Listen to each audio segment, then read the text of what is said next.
Christine and Peter Reeves, we were farming up the coast road between Whangarei and Tolaga. Yeah, been farming for 48 years, and it's been in our DNA for 5 generations at Mokairea. So yeah, we've had a fair innings in the livestock industry. We started off as a normal day. It was a good day. Just doing a bit of mustering to clear the main road of activity of tree felling, and unfortunately I was coming back up onto a ridge, and the front wheel of my quad bike must have hit a sheep rut, and it came over the top of me. Yeah. So the outcome of it was I activated my beacon, and although I wasn't sure how long I was out, but yeah, so the best sound I had really was to hear the rotors of the chopper coming. But I was very thankful to felt I was actually being recognised of needing assistance.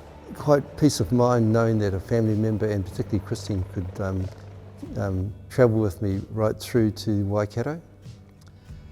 Yeah, but the decision making was very quick once we got to Gisborne Hospital of what should happen to me. The first responders that we knew, we felt we were in good hands. Some of the jovial comments and things that were said just picked you up at the time. You weren't by yourself, isolated. You felt as though that you were being taken care of once everyone arrived. But then the quick decision making at the Gisborne Hospital, and then all the work that goes in behind the scenes to organise my trip to Waikato, and then once I got to Waikato, they responded very quickly as well. There were several conversations of how can we go about this? Do we know he hasn't got COVID and things? Right through. So people actually were very compassionate to my cause.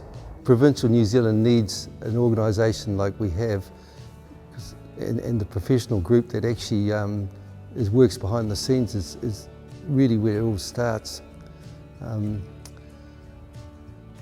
Because at the end of the day,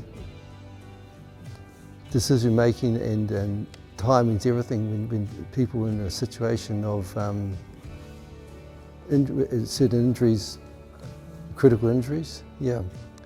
And given our landscape, and I only know if you drive up the East Coast, it's not a very comfortable drive, even if you're fit and healthy. So some of these people that have to come down in ambulances or private cars.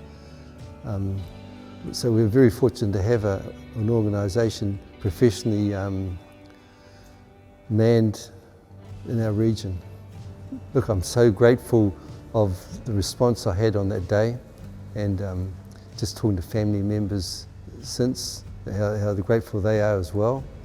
You get a little bit taken for granted when you're sort of living from day to day, but some instances happen, and you get a response. I'm so grateful, firstly with my family, how they rallied around, and to the wider community. I was really fortunate to have that support, and that helped my healing process.